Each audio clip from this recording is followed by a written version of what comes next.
Welcome to Ghosts and Grit. Hey, what's going on? So on this Portals to Hell episode breakdown, Katrina and I talk about our investigation of the Emerald Hill House. The place had such a wild history, really rooted in kind of occult, black magic, witchcraft stuff. So this was an interesting one. Hope you enjoy. Make sure you click like and subscribe if you're watching on YouTube. And if you are watching on Rumble, make sure you hit that follow button. How's it going? It's Jack Osbourne, and I'm joined by none other than Miss Katrina Weidman. Heck yeah.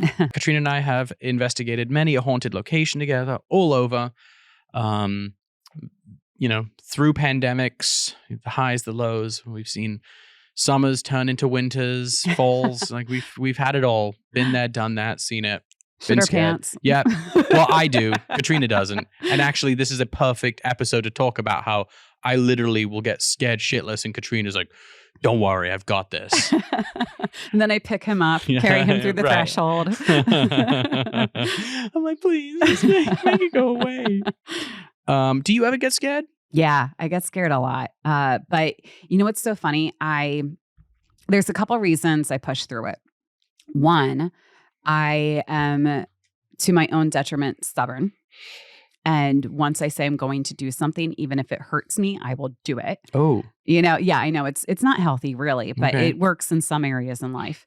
And so ma'am, your ankle is broken. Stop walking. No. Actually, I have stories of that. Really? Oh yeah. I've sprained my ankles 9 times total. Okay. And the first time I sprained it, it was really, really bad. It was like the worst sprain you could have. It blew up to the size of a baseball. Mm-hmm. And I was in college, and I was supposed to go to a party that night, and it was an 80s party, so I needed an outfit and ankle warmers.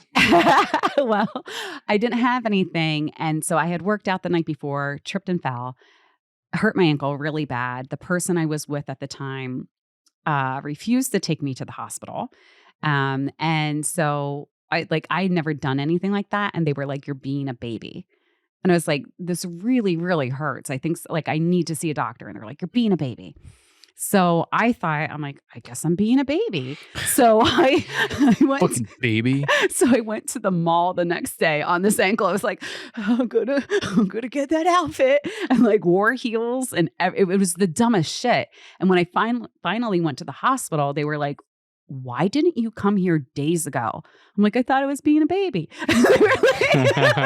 So they asked the person I was dating to leave the room, and they were like, "Did he do this to you?" They're like, blink twice. I know. And I was like, "No, actually, it was a Kathy Smith kickboxing video." But does your husband participate in your workout? No.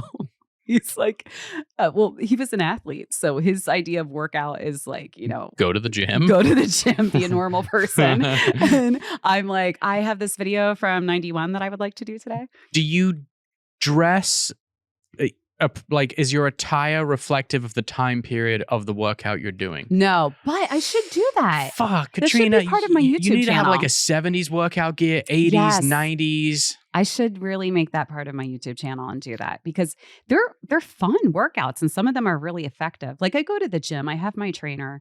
Do you get Heather to join in on your workouts? She should, because Well, she's like a roller derby. she is. She's a roller skater, and she Yeah. used to be a baton twirler in high school. I could see that. Yeah, I it can kind of totally makes see sense. Patty being like, "Yeah, I twirl batons." So actually we should. She's coming to see me in a couple weeks. So Okay. maybe we'll put together some videos. We'll send them to you. Yeah. Maybe just put them on YouTube. But I forget where we were going. Oh, so to my own detriment, I do this shit. Okay. And so it's that I'm stubborn. It's also, my thing is, I'm like, we're here. This is part of our job. Yeah. And how many people get to have access to these locations for the time we have with a crew and a budget?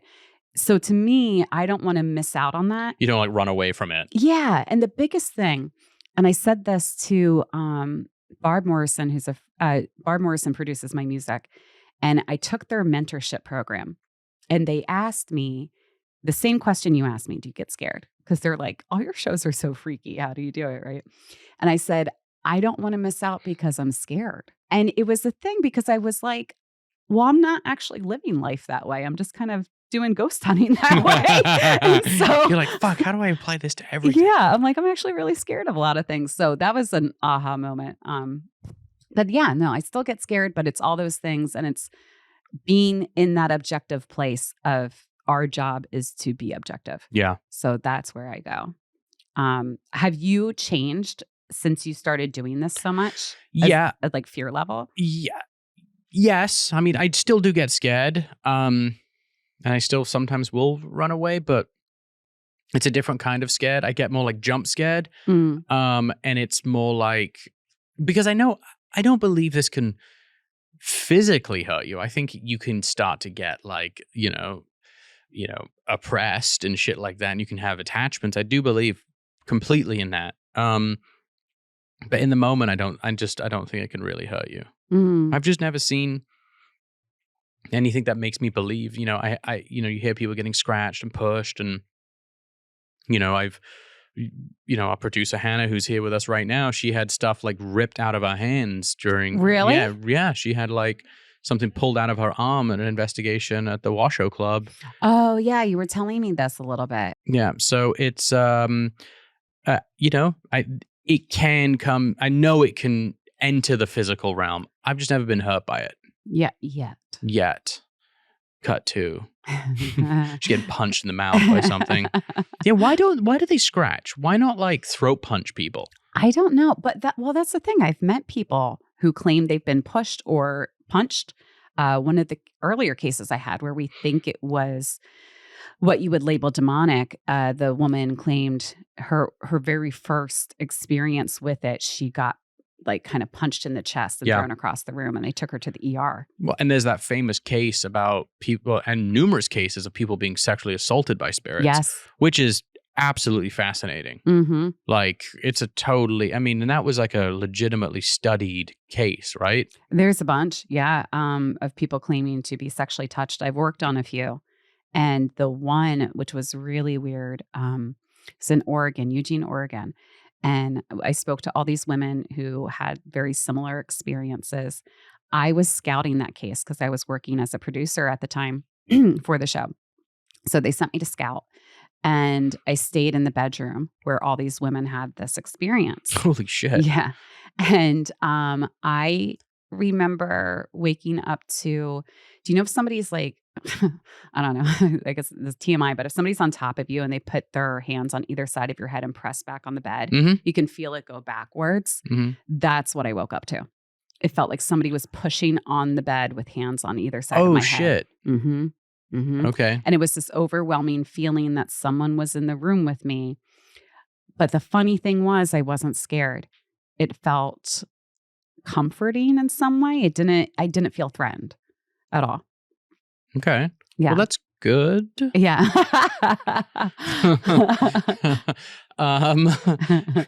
Yeah.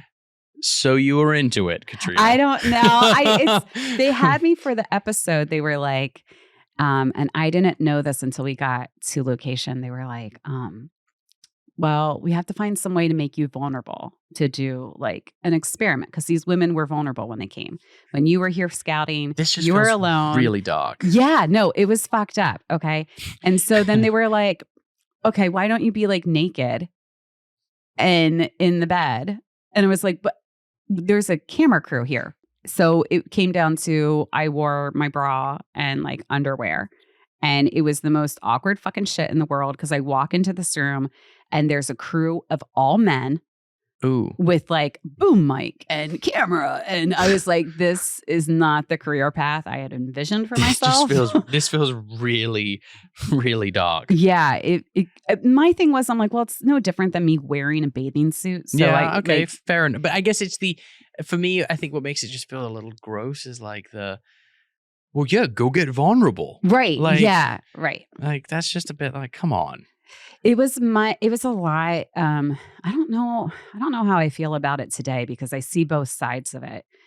But well, if it makes you feel any better, yeah. They had hidden cameras in my room when I did the Osbournes, and I totally got caught beating off once. No.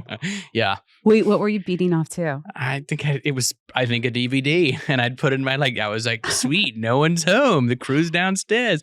Boop, DVD, like, 17-year-old me. Oh no. Wait, Yeah. How did that come up that you did it? Because I saw the cameras? camera fucking, mid-stroke.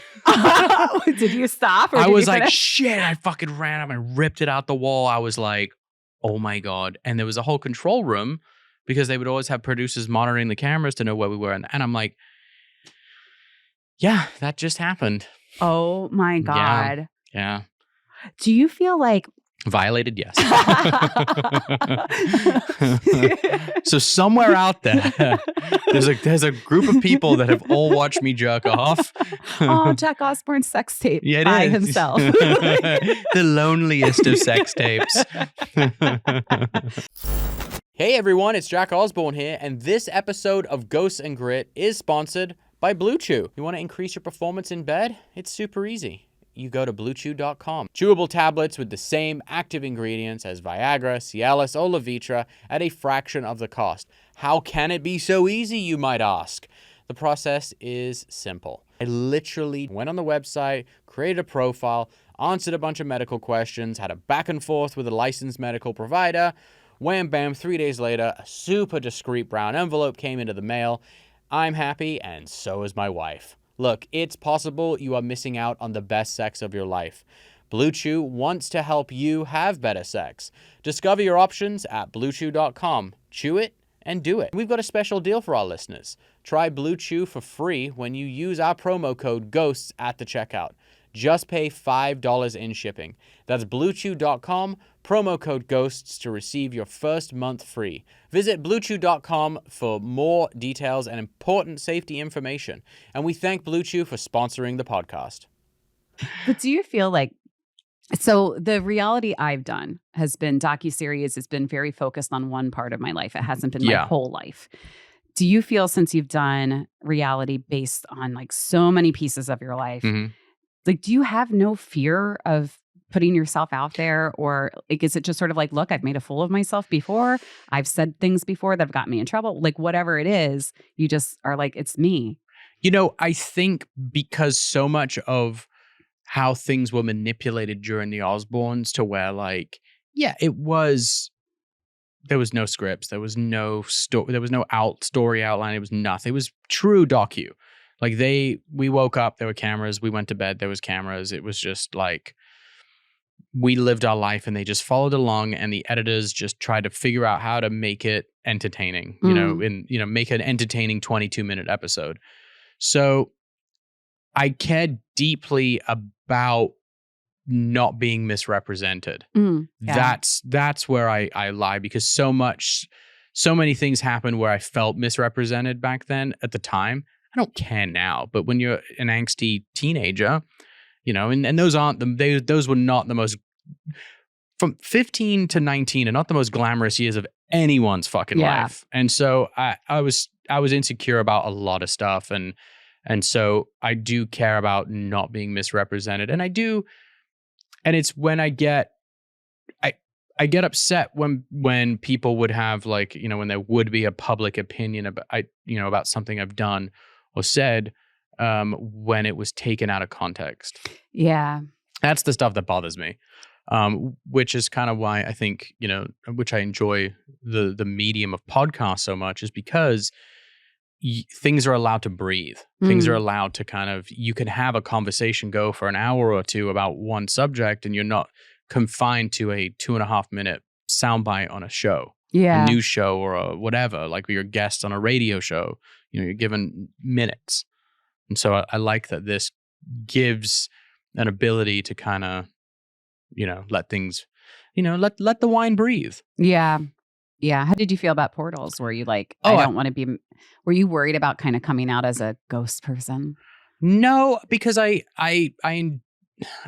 it's weird because I treat it such like business. Yeah. For me, I'm like, hey, this is my job. It's not who I am. It's my job. Yeah.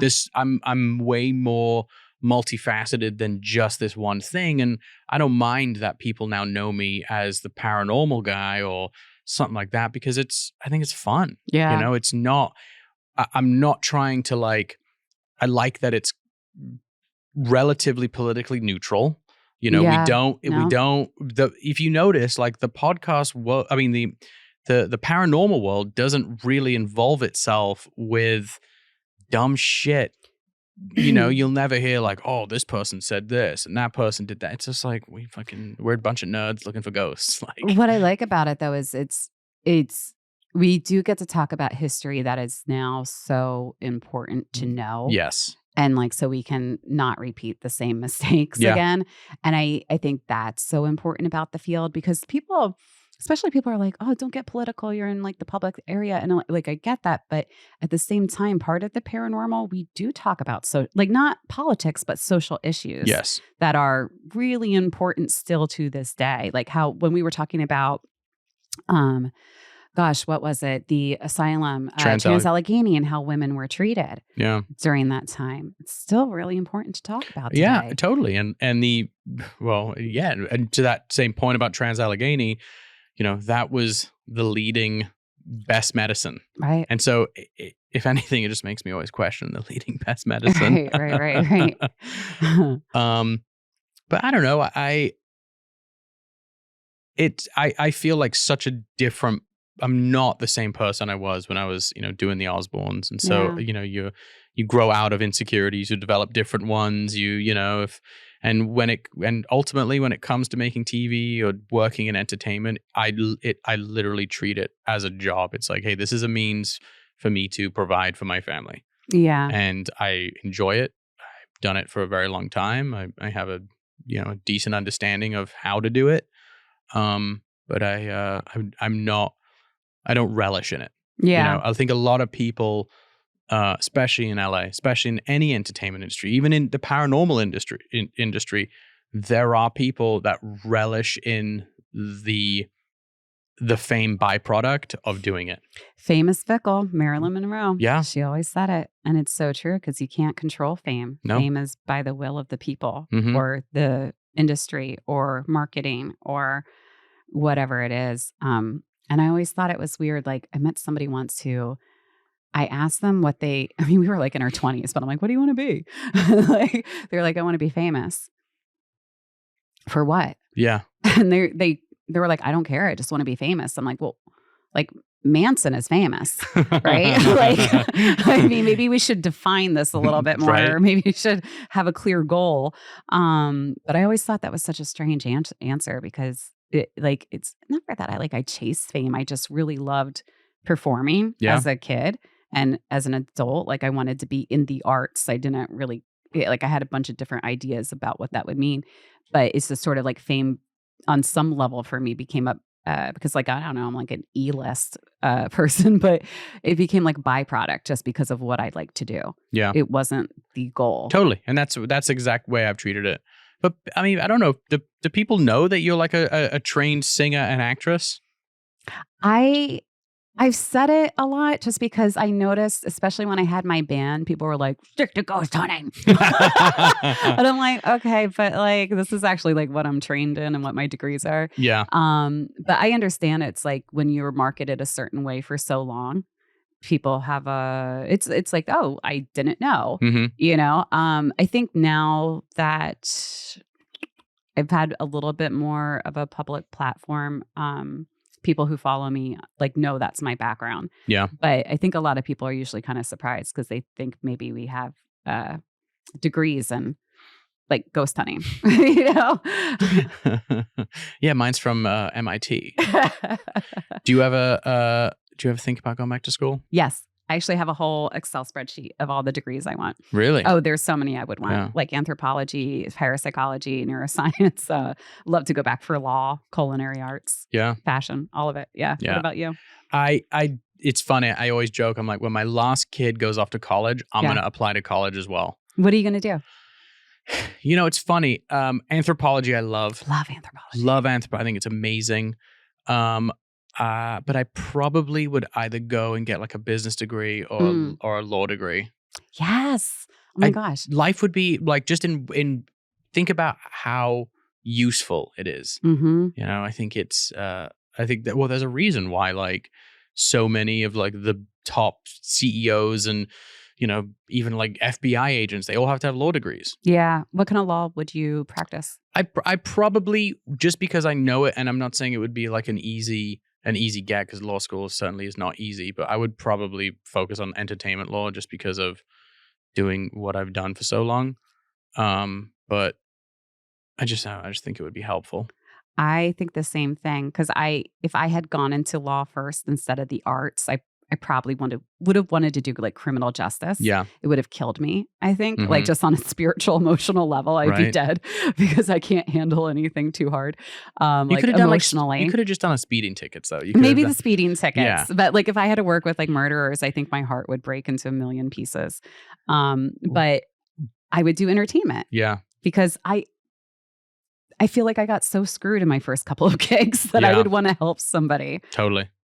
Yeah, it's I don't know, I just think it's probably the most useful in, you know, in what I do. Yeah. But then again, but then part of me goes, well, at the point when the last kid goes off to school, I probably won't be working as much in entertainment because that's another 18 years. Mm, So maybe I go explore something else, like, I don't know, marine biology or some shit. that would be cool. Yeah. Working with dolphins. My eldest daughter, she wants to be a herpetologist. What's a herpetologist? They study like reptiles. Cool. She loves this YouTuber named Coyote Peterson. Mhm. He's kind of like the new crocodile hunter. Oh, wow. And it's funny. She's like, she'll say things to me. She's like, you know, I really think what I should do is have my own TV show where I go and study animals. And I'm like, okay, but in order for that to work, you need to have a degree so people Yeah. can take you seriously. Yeah. So she's like, oh, okay. She's kind of into it. That's so cool. Yeah. All your kids they're very clear about what they want. They're pretty unique. Yeah. Yeah, they're pretty unique. My youngest, second youngest, my 5-year-old, she's in like a hellion phase right now. The only thing she knows she wants to do is to fuck with people. It's crazy. She's like legitimately fucking with people. Like pranks? No, she just is like just being an asshole and knowingly doing it and getting joy out of it. Like, I'm like, what the shit is going on with you? Doesn't care. Just zero fucks given. Like, I can like put her in timeout, whatever, and she just looks at me and like smirks. What kind of career path is that? What would that be? I'm trying to think. How do we channel this into something good? Maybe a lawyer. Yeah. Maybe a lawyer just doesn't care about saying the wrong thing, offending someone, whatever. Hey, Jack Osbourne here. Ghost and Grit is sponsored by ButcherBox. ButcherBox is my newest obsession. It's a premium meat subscription service dedicated to delivering high-quality meat. I mean, let's take a look at some of these cuts. We got chicken breast nugget, fully cooked barbacoa, filet mignon, Alaskan wild-caught salmon, legit, ribeye steaks, and we got some ground beef here. I mean, like, this is my week of just fine dining. I'm a real stickler for meat and meat quality. I feed my kids a lot of steak, so I care greatly about the quality of the cow they're eating. They even have fully cooked products to help make dinner in 15 minutes. That makes life a whole lot easier when you got 4 girls to feed. With ButcherBox, you don't have to worry about what's for dinner. Right now, ButcherBox is offering our listeners an incredible promo. Their choice of weeknight meal essentials. 3 pounds of chicken thighs, 2 pounds of ground beef, or 1 pound of premium steak tips for free in every order for a whole year. Plus, get $20 off your first order. Sign up today at butcherbox.com/ghosts and enter the code GHOSTS at checkout to choose your free offer and get $20 off. Who's hungry? All right. This place was actually the last location we investigated on season 1. So we had a bitching after party after this. But as far as this investigation went, it was kind of clear cut. It was like, hey, people buried here. There was a whole suicide story that got mentioned in Cindy's psychic sweep but we didn't go into it. Yeah. It was so I actually keep in touch with Chris and Veronica, who own the house. They're special effects makeup artists, and they're really cool. They're in Pennsylvania. So I've always kind of, Veronica and I will message each other here and there.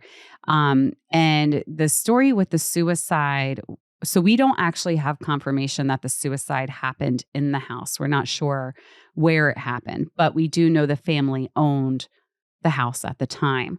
So it's kind of speculation if the daughter died by suicide in the house or on the property.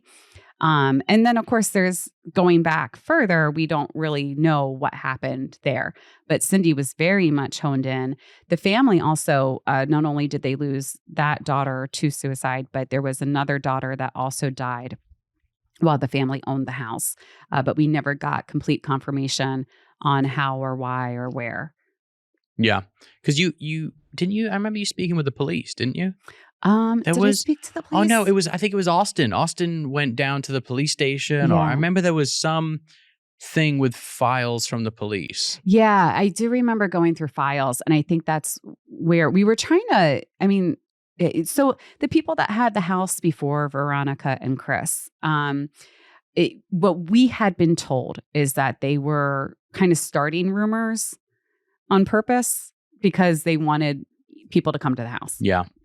And and I think there were rumors anyway about the house because it's this beautiful house on a hill.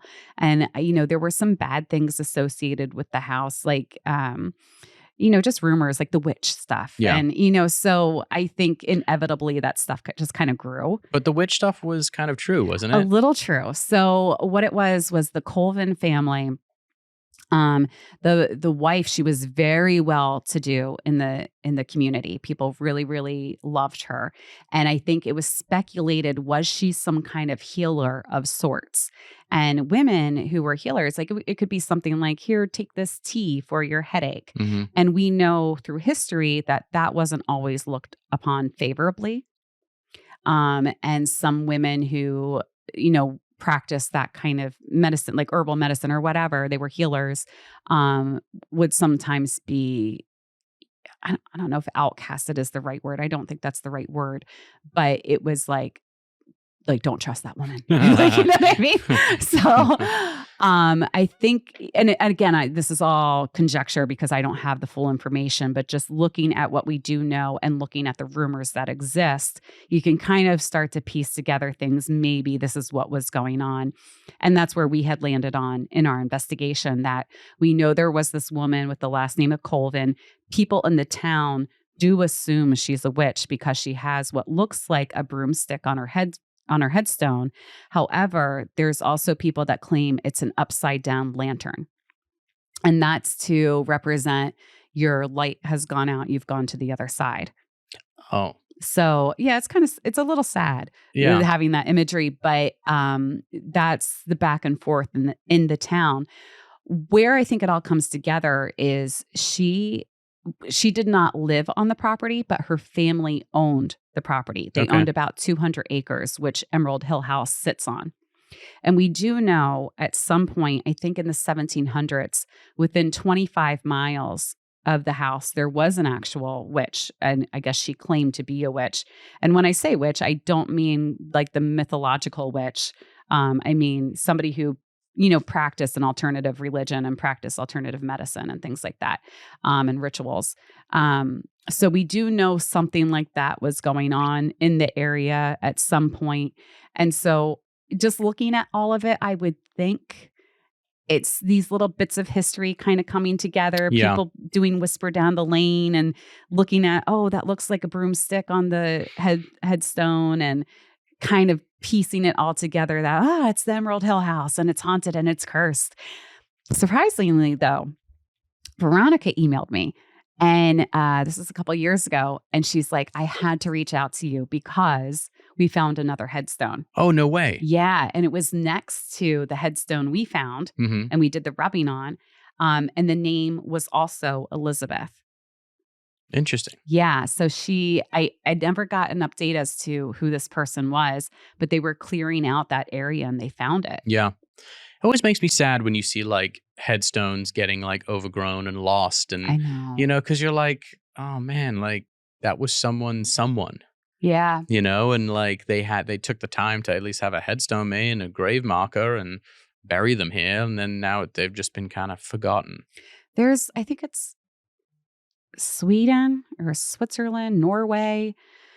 I always forget the country, but they have, I don't know if it's everywhere in the country, but it's at least this one particular town that after X amount of years has gone by, they dig up the remains, and they put the bones in, it's some sort of like, it's not a mausoleum, but it's kind of like this area where Yeah. they kind of put everything on display. And then they reuse the grave. The fuck? Yeah. That sounds like some like remote, like, because I think it was Hong Kong. Hong Kong has limited graves Oh, that makes sense. because Yeah, it's such a they're so densely populated, and there's like very limited graves. And so like, the wealthy can be buried, but like everyone else has to be like cremated and like, Oh, that sucks. yeah, it's like this weird, there's like a class system now with like how you can be laid to rest. Gosh, even in death. Yeah. Can't escape it. Jeez. Yeah. Dark. Yeah, but that Emerald Hill House has some, pretty diverse history that way. But it's funny how these rumors kind of get started in these smaller towns. Yeah. Yeah. It's it is interesting because that place it was wrought with it. And, Yeah. and I think that, they obviously didn't mind it. It brings business to their haunted house. Do you find though that investigating, paranormal locations that are being used as a haunted attraction? Yeah. We've had the discussion about like, is that ramping up the energy? I think so, because Michelle talks about it a lot when we bring her out. And she even said it on Trans Allegheny. It was never in the episode, but she mentioned it. Where, do you remember she was at Trans Allegheny? She was seeing a man in like a pigskin mask. Yes. Yes. And she's like, I don't know what this is. And then when she was done her reading and we told her where she was, and we're like, they also do a haunted house in here. She's like, that makes so much sense. Now I get what I was seeing. I think I'm seeing a Halloween attraction. Mm-hmm. And so I think there is an element to that. And if we're also thinking just energy, people are coming in there and expending a lot of energy, being scared. Yeah. Or even the actors. And we also do something in the field using triggers. So we'll use trigger objects, and sometimes they're literal objects. Sometimes they're music. Sometimes it's period clothing. And I think if we're thinking about it through that way, then why wouldn't a haunted house be a trigger of some sort? Or why couldn't it be? Yeah. It's, it is a lot to kind of ponder, Yeah. Is it like, does it charge the battery? The Hat Man was getting kind of spoken about a lot during this episode. Mm. And I kind of came away thinking of, is this actually the spirit of a man in a top hat, or is this Hat Man? Hat Man. What do you think? I don't know. Hat Man is usually associated with people who are it's kind of like an ominous thing. People who are depressed, people who are dealing with like, significant kind of emotional problems will experience seeing Hat Man. I know a good friend of mine started to see the Hat Man a lot when he was going through his divorce. Really? Yeah. And he couldn't figure out, he didn't know what the fuck it was, but he kept seeing, a Hat Man. And it's a strange phenomenon that goes back a long time, Mm-hmm. and you kind of go like, well, what is that? Is it like some kind of deep psychological response everyone's born with? And like at a certain time, like, under certain conditions, it unlocks this thing that's within our DNA and everyone will hallucinate a Hat Man. Like, yeah. Or is it some kind of elemental entity that looks for vulnerabilities? Yeah. Yeah. Yeah. Because I mean, there's reports about Hat Man going back literal decades. Yeah. It's not like Slender Man, who, was a Reddit thread that became kind of real, which is weird. Isn't that a Nick Cage movie too? Probably. No, that's the Wicker Man. Oh, Wicker Man. You know about Slender Man, though, the Mhm. toll and how it was for people that don't know, Slender Man was a ghost story posted on Reddit about this kind of weird, tall, gangly guy. And people became obsessed with it. And then people even if they'd never even read the story or knew anything about it, started describing seeing this entity. It's almost like the writing of this story brought this thing to life. Wow. Well, creating a haunting, Yeah. Phillips Experiment, 1970s, Canada. It's, you know, it's something I think the field has always kind of pondered. Yeah. Do we create this ourselves? Yeah. But the haunted attraction, it's What is explain the Phillips Experiment, just so people the who don't Phillips know. Experiment. So in the early 1970s, I think it was Toronto in Canada, there was a group of researchers / scientists looking at parapsychology. And their thought was, can we create a haunting? Do we create hauntings? And so what they did was they came up with this whole profile of a person who had lived and died. And then they started to conduct essentially seances. And, they would say, okay, do this thing if the answer is yes. Do this thing if the answer is no. And they knew the answers because they had written them. And the objective phenomena that would happen would correlate with the ghosts they created and the answers that they knew that they had written down. So in the spiritual community, then it becomes, did they create it or did they invite something in? And it's kind of using that experiment as a vessel to gain access. The other part of it is psychokinetic, meaning the energy is coming from them. Or is it just, maybe they got it wrong and it's just totally explainable. Yeah. But that's the Phillips Experiment. Okay. Interesting. Have you ever investigated something that you believed was as a result of the Phillips Experiment? Yeah. There's actually a place in Pennsylvania. It's called Hotel Cognac. And it's this really beautiful old, Victorian hotel right on the water. And everything we were being told about, we couldn't find any historical basis for. So they had the bride who was seen on the stairs and she died on her wedding night, and then there was like a butcher who, I don't know, he was angry about something. And so everyone would see him. And as an investigator, you go through these pieces of history to see if it matches. And that's also speculation on our part, thinking maybe all of this stuff is connected to history, sometimes for good reason, because we see it in some cases. Not every case, though. And so the conclusion we had from doing, working with a psychic and the research we did and talking to witnesses was that because there was no historical basis for the things that people kept seeing, that was there enough rumor going around where it essentially created the images that people see to this day? Yeah. And again, that's also us speculating and trying to put the pieces together. But that's the one that jumps out to me. Interesting. Yeah. Mm-hmm. I mean, do you think there could be an element of that with Emerald Hill House? Demon House? I think it's always a possibility. I think it's an old house. It's an old property. A lot of different people have come through those doors from the Halloween house. And I think also, didn't they say there were people possibly opening doorways there? I kind of vaguely remember something about that. Yeah, and I don't think, and also it's just because you're pagan or a witch does not mean you're a bad person or that you're anything you do is bad. Yeah. But I think the way it was told to us was that the people coming didn't know what they were doing. Mm-hmm. And they were just sort of we're Satanists. And Yeah. they didn't understand what a Satanist is. And they're doing all these things that they don't know what they're doing and opening doors and not knowing how to close them. So I think at one point we were speculating if that could be part of what's going on there.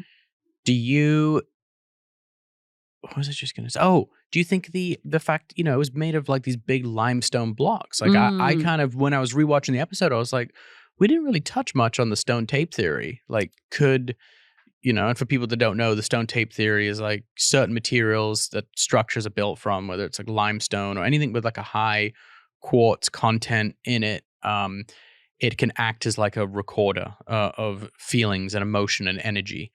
And it will hold on to that. So that's why a lot of these old stone buildings are, allegedly haunted, but all it's doing is it becomes a recording device for moments in time. So it's just playing back, residual kind of energy. What do you think about that theory? Seeing the stuff kind of coming out now about, I'm just using the example of like ancient Egypt and how there's a lot more people waking up to like, hey, this was not done by modern, like this was not done by Egypt. Like this predates. The pyramids? Yeah. Like there was a vast knowledge of how to manipulate stone and an understanding of it. And, there's an energy within stone. I can kind of go, maybe there is some kind of, maybe there is certain stones and materials that actually possess an energy that we just don't understand. Yeah. I'm not sure what to think about it, but I always go back to the watches that have quartz in it. Yeah. The house itself it's just a strange vibe in there. And I remember when we were doing our solo walkthroughs, it was uncomfortable. Yeah. And I don't think it was just because they had scary Halloween decorations. Like personally, I love that shit. It doesn't scare me. But I remember being alone and there was like a certain room on the top floor. If you're going up the stairs, you're on the right side of the house. Had me freaked out. Yeah. And I did a solo walkthrough. Didn't make the edit, but I was fucking shit scared the entire time. Were you? Oh God, yeah. I was like, oh, I want to be yeah, that place is just, it's odd. You know, it's a very, and it's the fact that there's, buried bodies on the property. Cindy was amazing with her walkthrough, just picking up on all this stuff. I mean, it was as if we'd already done the investigation and showed it to her, Yeah, actually, I think that was the time, because that was our second time working with her, or my second time working with her. And that's when I was like, oh shit, like there is something going on with this woman. Yeah. She was very impressive on that investigation. We should have Cindy come and do one of these podcasts soon with us. Yeah. And hear her thoughts. Because I think it's so funny when we bring in the psychics. I feel bad sometimes because we just use them and then discard them. And they never find out really if they were right or wrong until the episode comes out. But she was very, very tied into whatever is there. Yeah, she was for sure. What was your favorite kind of takeaways from the episode? I'm not really sure because, I guess it was more trying to get to the bottom of some of the things. Like, I think it was kind of cool that we understood how some of the rumors got started. That's neat to see. And sometimes in bigger locations, it's harder to do. Like when we were talking about the LaLaurie house, that place is full of so much history and rumor and so many people. It's like, it's a decades long task to try to separate that. With Emerald Hill House, it's a little more manageable. Yeah. So it was neat that we were able to give that information to Veronica and Chris. For me personally, what didn't make the episode is you and I debating that thing I captured in the attic. Do you remember that shadowy thing? Yeah. Yeah. You and I went back and forth on that big time. A very long time. I'm still in the camp. I totally forgot about that. Yeah. And they were like, guys, we have to film. Stop debating. Because I was in the camp of it's totally explainable. And you were like, but look at the movement. And we went frame by frame like a million times. God, what was it? It was just a strange. It was from the stationary camera, right? Or was it? I think it was both cameras. Yeah. But I think it was, something of me, whether it was hair or a finger or something, went over the IR light on my camera. That's right. Yes. Yeah. But it looked odd upon review. Yes. So that's my stance on it. Yeah. Yeah. I forgot about that. Man, there's so much. It's so crazy. Like when we start talking it out, like there's so many things that I forget about during these investigations, because really a lot always kind of tends to happen with us. Yeah. Do you think it's partly too because it's like I just don't want to think about this weird stuff? I think a lot of it is like I just put it in the back of my mind and I'm just like, all right, let's get back to the living. Yeah. We spent enough time with the dead. What did you think about the EVPs that you got? You know, it's funny because that's a recorder I still actually have in the kit. I don't use it all the time. But I thought it was odd. Those taps were odd. It's happened before. And I know it's not the recorder because there are times that I use it and that doesn't happen. And it's I don't see how it could be interference from any of the camera equipment because there's no receiver on that. Yeah. So I don't know. It was thought provoking. That's the way I kind of came away from that, being like, I'm not saying it is, I'm not saying it isn't because I have no idea what it is. Yeah. How about yourself? I think I'm in your camp of, look, recorders malfunction and recorders can get fucked up and it could probably be explainable. The flip side of it is that the belief is spirits communicate using electricity or electronics. And so, you know, could that be some sort of communication? Because the same thing could be said about you go into a house where they say, oh, my lights keep flickering. Well, that could be totally explainable, or maybe it's not. And even if you have an electrician come out and they're like, everything's fine, it could still be the lights. Yeah. You know, it could just be the wiring and maybe we're not finding the problem. So I look at it the same way of like a recorder of like, maybe it's messed up. It doesn't seem to be. It seems to work. So at this current point, we don't have an answer. Yeah. I think a lot of things I've experienced, I'm like, at this current point in time, I don't have an answer. Because we don't. Like it's all just, we don't know what the hell this is. Yeah. But it's fun though. It doesn't make it any less more entertaining, you know? It's Yeah. like, and that's the thing too. I know I think one of the main reasons why I like doing this stuff, because it is fun. Yeah. It's a lot of work. It's tiring. Yeah. You know, you eat shitty food, you sleep in shitty beds, and it's time away from home, but it's fun. Yeah. You know? Changes you. It does. And it definitely changes you for sure. Well, on that note, should we wrap up Emerald Hill Hell House? I think so. Where'd you put it on the Woogie Boogie scale? I don't think it's that scary. Yeah. I felt fine there. It's a beautiful house. I like Chris and Veronica. But I'll say their haunted house is totally worth it. If you guys check out their Instagram, because Chris and Veronica are bona fide like special effects makeup artists. Their actors are some of the best haunted actors I've ever seen in my life. Like their costumes are outrageous. Cool. Yeah, definitely worth a trip. All right. Katrina, before we go, where can people find you? You guys can find me on all the major social media platforms. So Instagram, Facebook, Twitter, TikTok, YouTube. And they're all at Katrina Weidman. My last name's spelled Weid man. A little thing I have, because it always looks wrong to me. Oh, yeah. So I do it for myself. And my website's katrinaweidman.com. Cool. Well, that's all we have for today. Folks, make sure you click like and subscribe below. And you can find this podcast wherever you consume your podcasts. And yeah, this has been a good chat. And as always, thank you very much, Katrina. Yeah. You're a champ. Thanks for having me. All right. We're out.